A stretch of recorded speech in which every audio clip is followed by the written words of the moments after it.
Hi everyone, my name is Dr. Baptiste and I'll be talking you through my presentation today, which is all about leading when you are lost. So it may not make sense to you now, but throughout the presentation you will slowly understand what I mean when I say this. So I wanted to start off my talk with really just sharing with you a motto and something that I always kind of live by and use kind of day to day. And it's really about making sure that you can dream as big as you like, but also making sure that with your dream comes planning and preparation and thinking smart, having a plan for how you're going to achieve that dream, because your dreams are attainable. At the same time, you should also make sure that whatever you do in this life, that you always try to inspire other people, and that's something that I always try and do with everything that I do day to day. So I wanted to start off by sharing that with you. Now I'm going to tell you who I am. I thought it would be good to start off the presentation with a bit of my background, really, a bit of who is Dr. Baptiste. So I am a portfolio GP. I like to actually say I'm a GP with a portfolio career. So what that means is I work in clinical practice 2.5 days a week. So that's 5 sessions in general practice, one session being a morning or afternoon clinic. And then the rest of my time is divided up amongst a number of other careers and interests. So as you can see, I am a medical educator. I am a GP tutor for Queen Mary University medical students. And I'm also an OSCE examiner. I'm also a registered GMC examiner. I'm also a writer and an author. I write predominantly for GP Online. I have a number of publications which, if you are connected with me on social media, you will know about. And on my YouTube channel, I have a whole video about how to get published, and I talk through some of my publications there. I have written a short guide to understanding a career about medicine, and also a poetry book, which are on my YouTube channel. It's on my YouTube channel banner if you're interested in taking a look at either of those books. When I was taking a year out of training, I founded a medical careers company called Dream Smart Tutors. So that's just some of the things that I do, which I thought I would share with you. And one last thing I wanted to share with you is really, I would probably say some of my values.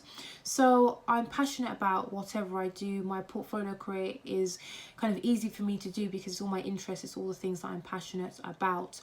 And that's something that's really important to me. Whatever you do, you should really be passionate about it, and whatever you do, you should have it as a purpose, or you should think about what your purpose is in life. And for me, you don't just have one purpose, you have multiple purposes. And so there are many things that I do in my personal and professional life that for me is my purpose.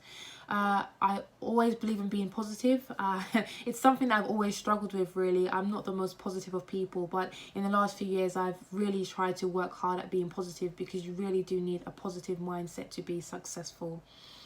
And ultimately, everything I do is basically gearing up to leaving a legacy for one day when I'm not here.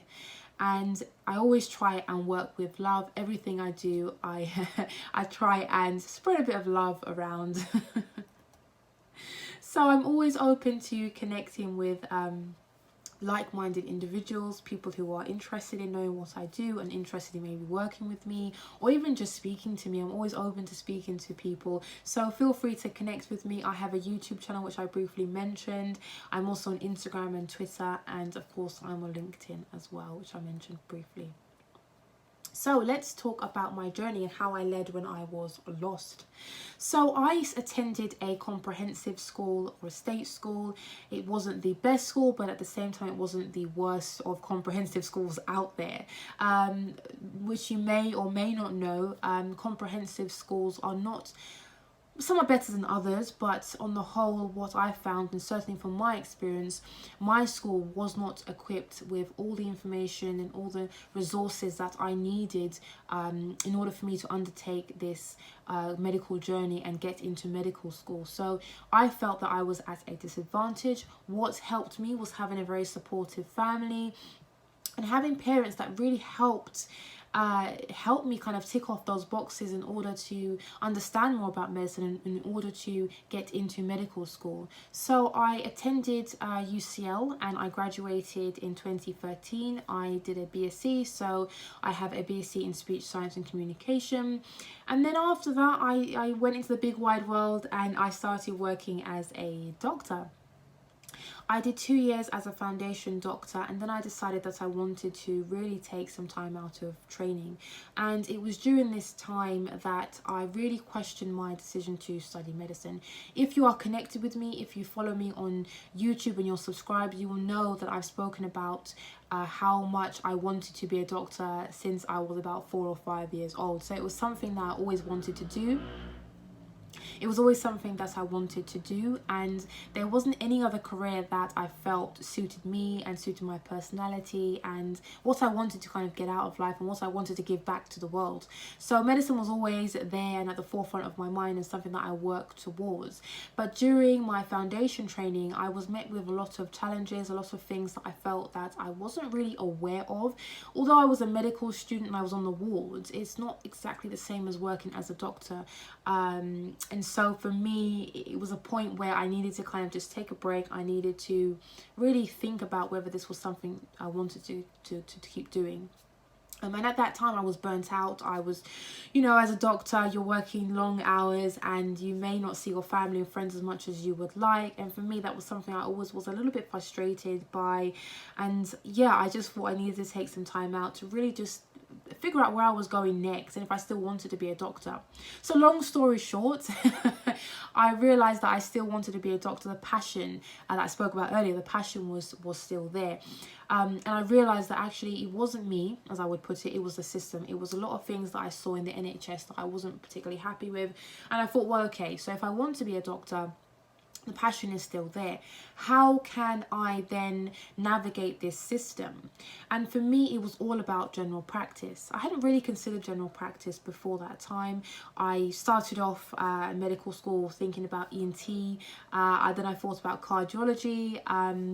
I did a grand round and I worked with a really good consultant, and I considered a career in neurology. So I was kind of back and forth really, and it was only during my year out of training that I realised that actually general practice had so many positives about it that it was really a career that I felt I was suited to and something that I really needed to pursue. So I chose general practice for a number of reasons, and that's just some of them.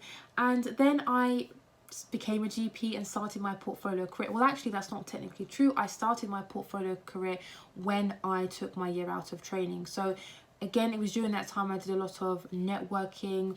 I went to a lot of events, and that's when I realised that I still wanted to be a doctor. But it was also at the time when I rediscovered myself, so to speak. I did a lot of things that I had neglected when I became a doctor, and even towards the end of medical school, really. So during my year out of training, I felt very, very lost. This was something that I wanted to pursue for a very long time, medicine, being a doctor, and then to just suddenly to be at a crossroads and not know where exactly you're going was very distressing, very worrisome for me.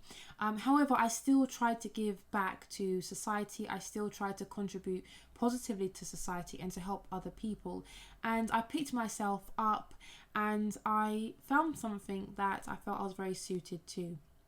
So what can you do if you're in a similar position, whatever you're going through at this current point in time? What are the things and the steps that you can take to really find your own way in this journey, in this life? So what can you do? Well, know that number one, it's okay. It's okay to feel lost. For instance, like myself, there are times when we have to question our decisions. There are times when we are forced to reevaluate where we are in our own journey. And that's not a bad thing. It's actually very good. It's very good to reflect, to think about where you are and to think about yourself. It is also okay to remember who you are, who you were before perhaps medicine took over your life, before you became institutionalized, perhaps, as I like to say, or became lost in a medical bubble. It's okay to remember who you are, who you were before things kind of happened. And yes, I think it's important to revisit who you are, who you were from time to time, and that goes hand in hand with just a general reflection, really. I really want to just leave you with some final words, really, in terms of being kind to yourself, being kind to other people. We know with the pandemic, it's been a very difficult time for everyone. And even if we put the pandemic to one side, you never know what someone could be going through. You never know if they're feeling lost, if they're feeling low for whatever reason. You may see a colleague who's at work. They may not show you any signs that they're struggling, but they may be struggling. So it's really important that try and be kind to everyone, as much as possible. I know it may be difficult if you've got your own struggles, but try and just spare a thought for someone else. And yes, be kind to yourself as well, because often as medics we are very harsh on ourselves. We want to be the best, we want to succeed at whatever we undertake and what we put our hands to, but that can often come with a lot of pressure and a lot of stress. So try and be kind to yourself. Try and speak to yourself day to day with positive words. That's something that I have to keep working hard at, because if you keep on being stressed and pressured, then you're not going to be happy. And how will you have and achieve ultimate the success that you want? And lead with love. I often try to lead with love. Whatever I do, I try to be kind and compassionate, and like I said, lead with love. So I would like you guys to try and do that as much as possible too. And yes, stay positive. Like I said earlier in my presentation, it's really important that you stay positive, especially during this time. It is very hard sometimes to stay positive. I know for me, when I was working as a junior doctor and I was doing all those on-calls, I couldn't really see an end. And it was very hard to stay positive. And often you need to surround yourself with people who are positive. If you're not necessarily a positive person, you need to work at it. Then surround yourself with people who are going to motivate you, people who are going to keep you sane, keep you positive, because being positive will really, really get you through. And please don't worry. I spent a lot of my time as a medical student worrying, before I got into medical school, worrying, will I get into medical school? When I was a medical student, worrying, will I pass my exams? Will I be a doctor? And then as a foundation doctor, as a junior doctor, I was worrying again about exams and all these other different things. So I think I spent a lot of my time worrying, and during my year out, as you heard, I was very low and I worried, where am I going? So I spent a lot of time worrying, and I want you to know that actually you don't have to worry so much. Things will work out in the end. It's okay wherever you are on your journey. Please spend more of your time enjoying life and being grateful and thankful for whatever it is that you have, even if you think it's not much. I'm sure you have a lot, even if it's something small. So try not to worry, be thankful, and I'm sure things will fall into place for you. So I thought I was going to be there on the day to answer any questions that you had, but I'm willing to answer any questions. I'm sure the team will send me any questions that you may have via email, and I will answer those questions at a later date. So I hope the talk was useful for you. I hope you learned a lot from it. And yes, I will leave you with the final words of good luck with whatever it is that you're doing.